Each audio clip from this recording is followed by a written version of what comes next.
Hey, this is Professor Game, where we interview successful practitioners of games, gamification, and game thinking who bring us the best of their experiences to get ideas, insights, and inspiration that help us in the process of getting our students to learn what we teach. And I am Rob Alvarez. I'm the founder of Professor Game and professor of gamification and games-based solutions at IE Business School, EFMD, EBS University, and many other places around the world.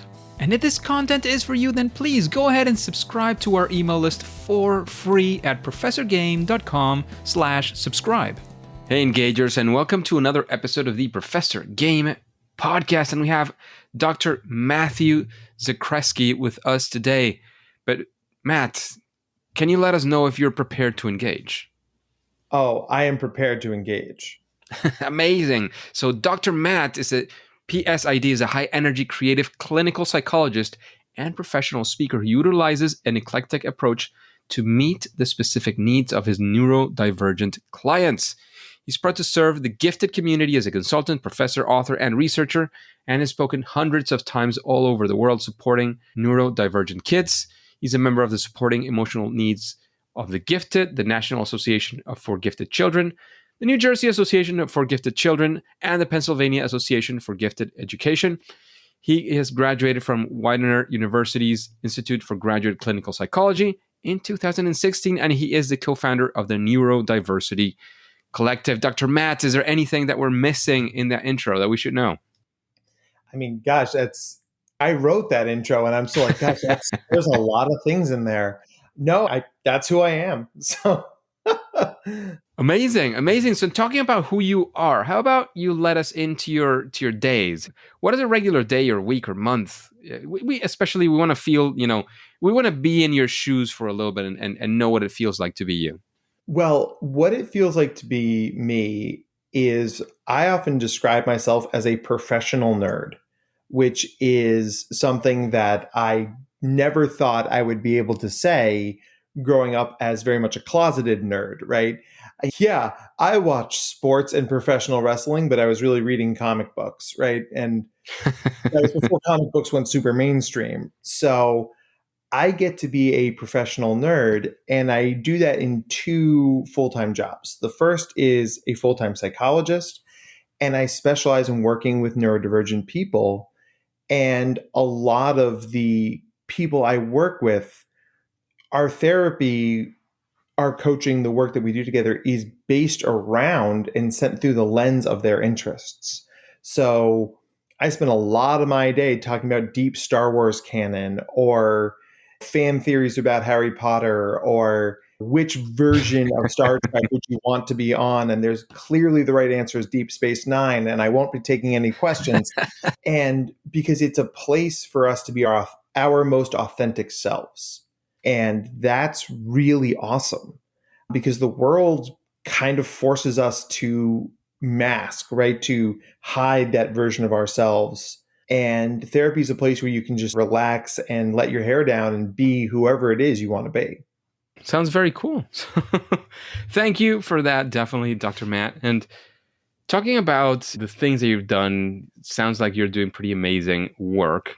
But how about we go for a time where you're doing amazing work still, but things did not go your way, a fail or a first attempt in learning, especially if it has anything to do with using gamification games or anything of that nerd fandom that you were discussing before in your work or personal life, whatever you want to go take us. Oh my gosh. Well, I mean, I often use that phrase as well, first attempt in learning, because therapy is also a place to practice failing. So that's a thing that really is helpful to me. But one of the games that I use a lot is I use improv games to teach social skills. So the gamification aspect of that is really helpful. It helps kids practice things. It gives them real life reps. It's much more organic than like, the next time you're in this situation, try to be cool. But there was a kid that I'm thinking of that we worked at a school for neurodivergent learners, and he was what you would describe as a close talker. And, like he would talk maybe 2-3 inches from your face at all times, which I got to tell you at 8 a.m. was a lot. And we had spent most of the year trying to get him to have an appropriate social distance and understand that you have to modulate the tone of your voice. But every time we told him, it just seemed like he doubled down on his less adaptive behaviors. And we were so frustrated. And then one day, I decided to do a unit in our social emotional learning class on improv games. And we were playing the classic improv game, Park Bench. So if you're not familiar, Park Bench is an improv game where you've got a person sitting on a bench, the next actor comes in, and they have one line that would get that stranger to move, right? If you were sitting in a park bench and a stranger came up to you and said something, off out of left field, you'd be like, what? And you get up and leave the bench. So we did a couple of rounds of this, and it's this kid's turn. And he says his line, and the line it's faded from my memory at this point.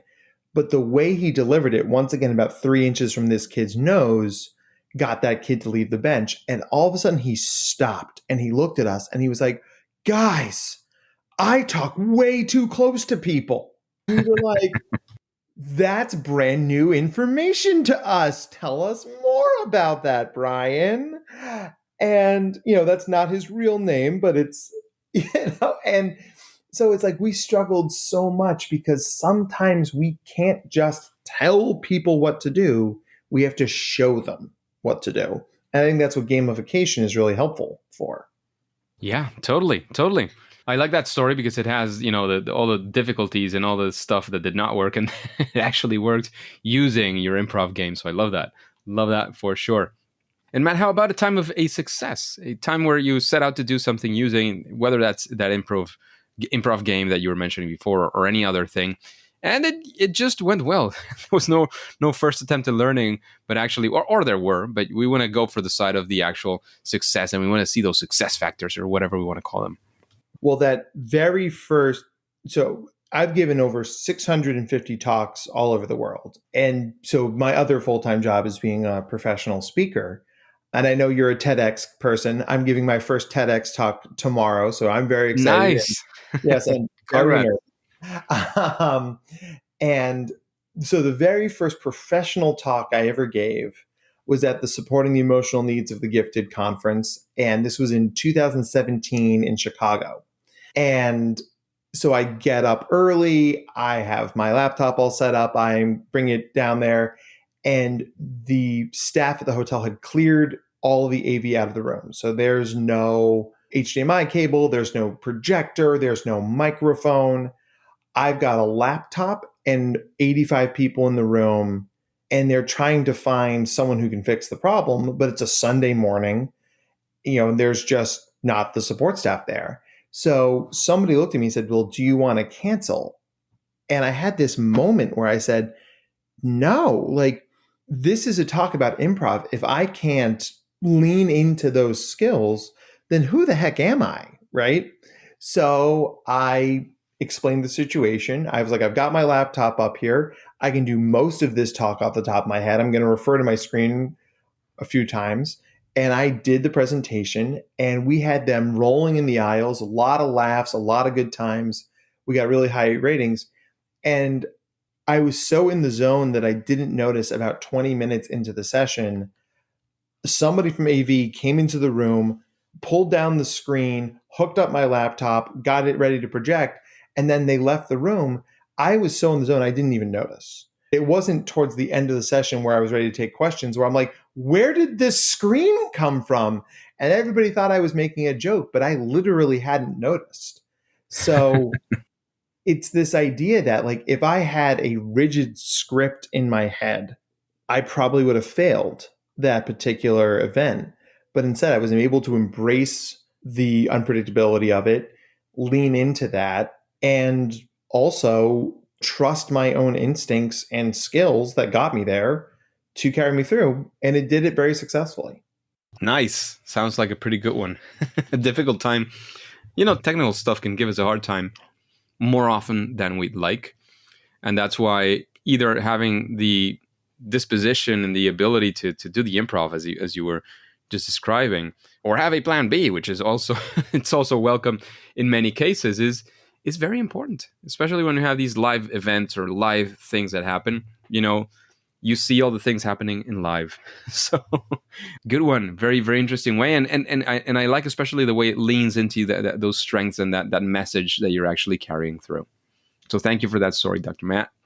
And how about, you've talked about how you use these strategies in therapy. You've leaned into your abilities and to that muscle that you've been building on improv.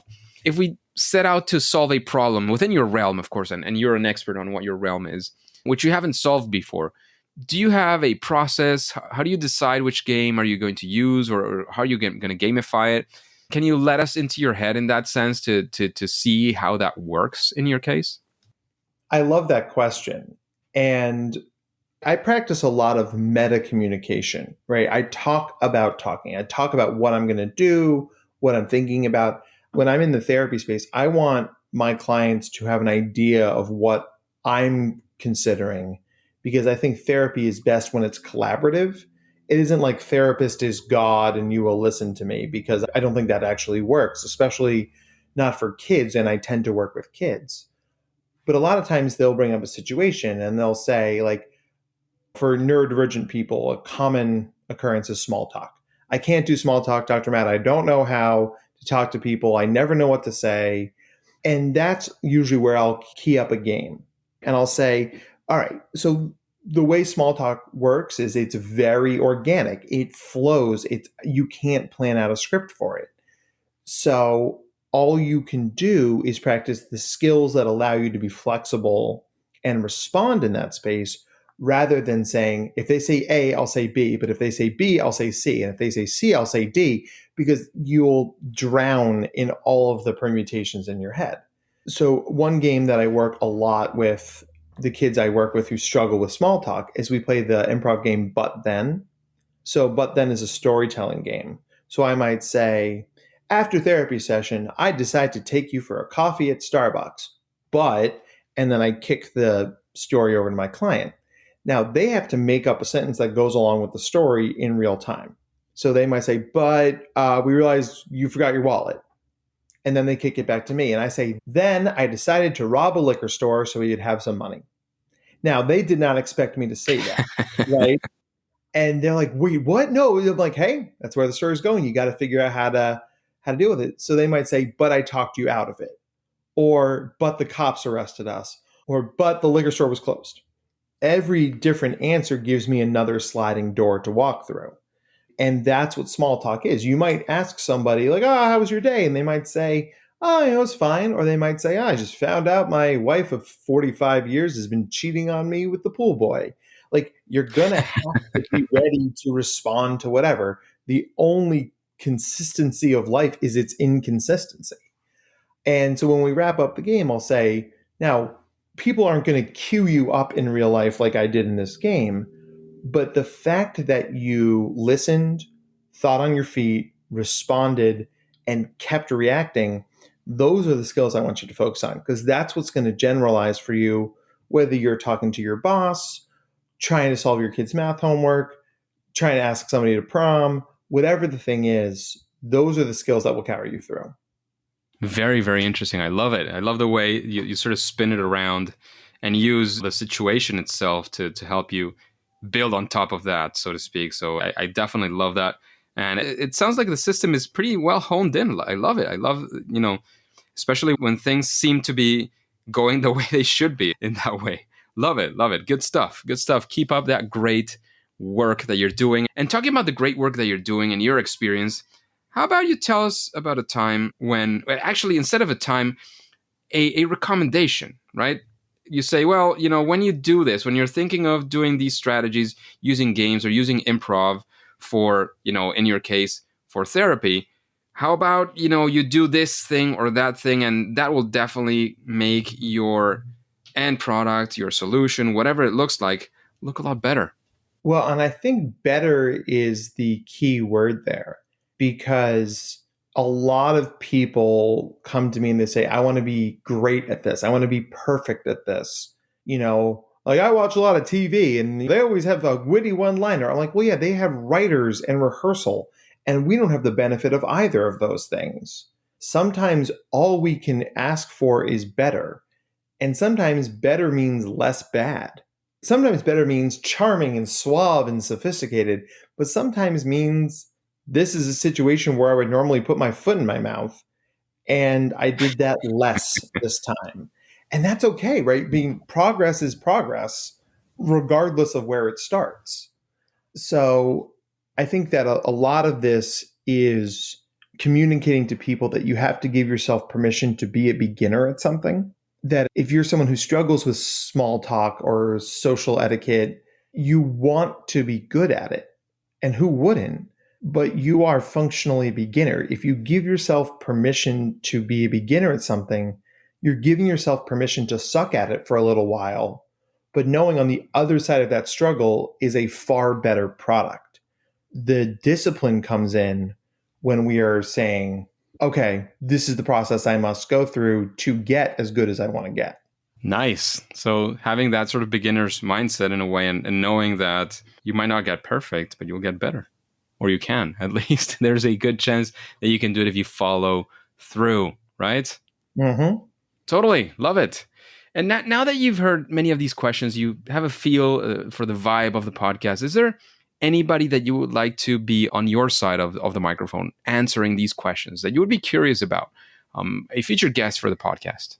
Oh, man, there's so many. One of the comedians that I just adore, and I just think he's so brave and he's so flexible and nimble, is Fred Armisen from Portlandia and Schmigadoon and Saturday Night Live.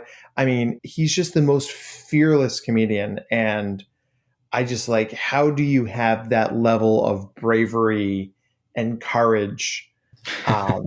That would be super cool. Also, because I am a nerd, I would think that somebody like Terry Crews, who is both a tremendous actor and also, like makes Warhammer characters in his spare time. And I'm just like, how do you keep all of those multitudes that you contained, right? Like, how is it you are Terry Crews, former NFL athlete, giant muscular human, and also hilariously funny, and also you're like, look at this really cool painting I did, and also like I'm a level 24 dungeon master. Like, how do you reconcile all those parts of it? They both sound like amazing potential guests to go around different avenues that we could explore in that sense. It sounds very interesting. Thank you for those recommendations. And how about a book? Is there a book that you recommend the engagers, and why would you recommend that book? Oh man, can I give two? Sure thing. So the first book is a book that my copy of this book absolutely changed my life. And it's very dog-eared and highlighted and tagged and all that stuff. So the book is How to Be Everything by Emily Wapnick. And it is absolutely a guidebook to being neurodivergent and trying to have a career or careers that feed your soul, not drain your soul. And she lays out in this book, like, here's how to make money off the thing you love doing, right? Because if you're a LARPer, and I love my LARPing community, right? It's hard to be a professional LARPer, but are there ways you can make money via that community? Like, are there ways to monetize that? Or can you build a business that's ancillary to that? Or how do you set up your life that you work your 9-to-5 job to give you money to fuel your interests and passions? How do you have both? And I think about that a lot because early in my career, I worked in travel sales. And people are like, oh, you're so personable. You must be a great salesman. And I'm like, the only reason I was good at sales is that I love travel. I couldn't sell computers or cars or magazines, right? I wouldn't be good at those things. But I love travel, so that authenticity comes through. So you can reorganize how you see your professional role in your own life through that lens. And then the second one is The Artist's Way by Julia Cameron. And that's how I feed the creative part of my life. The actor who does improv, but also the artist who likes to draw cartoons, the writer who's trying his best to finish his book. Like, just every time I have a question that I feel like I can't answer, Julia Cameron has anticipated that question and written several pages of really insightful reflection on that thing. So it's always a place where I can go to say to myself, like, all right, then I have just been editing my book. I've not actually been writing it. That's a good reminder that I should actually just start putting some more words on the page and not fiddle with verb tense in chapter 4, paragraph 17. Cool. Sound like very good couple of recommendations, that is for sure. And how about we talk about your superpower? What's that thing that you do at least better than most other people in this world that you're at?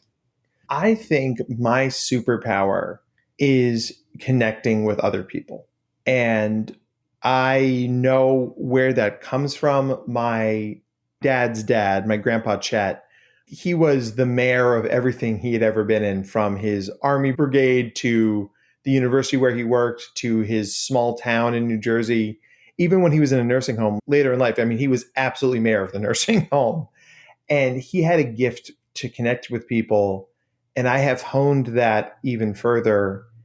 And you can put me in basically any situation with any person, and I will find something for us to connect on organically and authentically. And people leave most interactions with me thinking, like, how does Dr. Matt know so much about so many things? It's not even that I have some like encyclopedic knowledge of all things that humans do, though I guess I've done a lot of different things. It's more that I'm genuinely interested and have a talent for asking really good follow-up questions. Cool. Sounds like a very useful one for sure, especially with connecting with other people, which is essential to your profession, as at least from my non-knowledgeable side. At least that's what it sounds like for sure. And how about your favorite game, Dr. Matt? I know that's a difficult one, but here you cannot choose two. Here's only one. What would be your, if you hear that question, which game comes to your mind?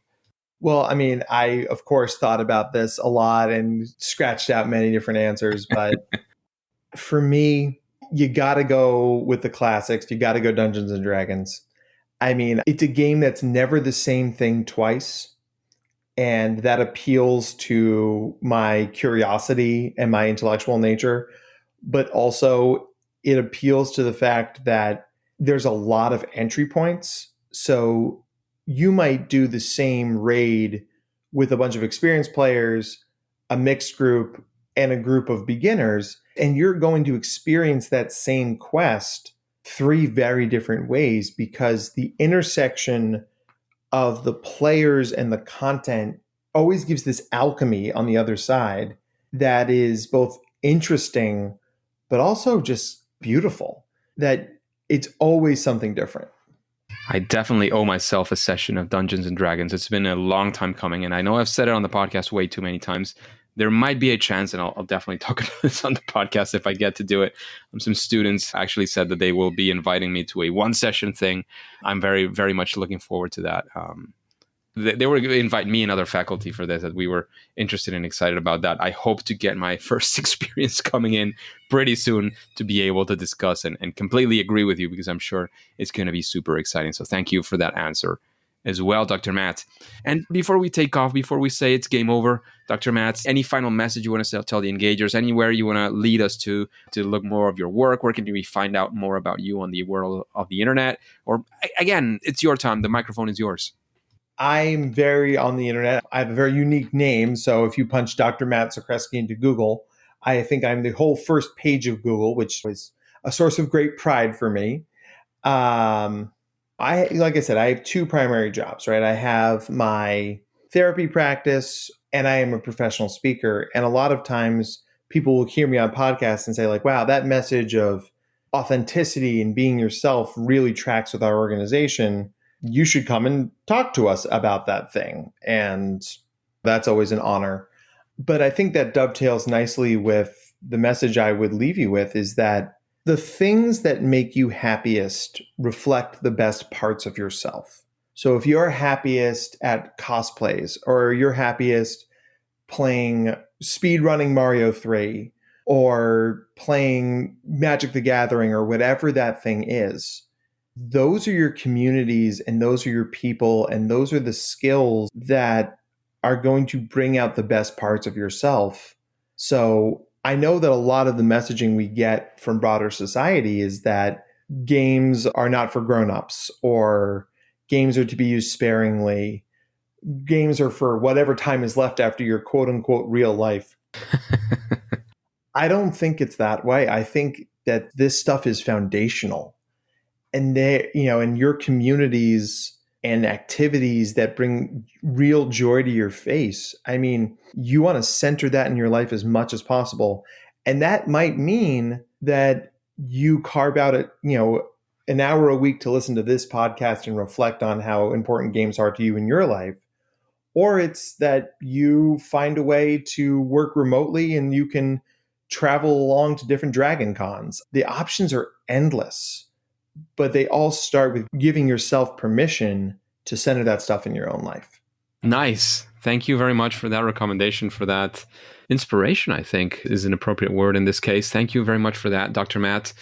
And coming from you, an expert on the field in many ways, on getting people to lead better lives, and not perfect lives, those I think don't exist, but it's definitely something to take to heart. So engagers, listen to the advice. Hopefully everybody who comes on the podcast as well, but Dr. Matt certainly sounds like he's an expert on that field as well. And Dr. Matt, engagers, as you know, at least for now and for today, after saying thank you very much once again to Dr. Matt, it is now time to say that it's game over. Engagers, thank you for listening to the Professor Game podcast. And if you want more interviews with incredible guests, please go to professorgame.com/subscribe and get started on our email list for free. We'll be in contact. You'll be the first to know of any of our opportunities that arise or that are already existing, and we will have them available just for you. Please remember, before you go into your next mission, before you click continue, remember to follow or subscribe, whatever that looks like, on your favorite podcast app, and listen to the next episode of Professor Game. See you there.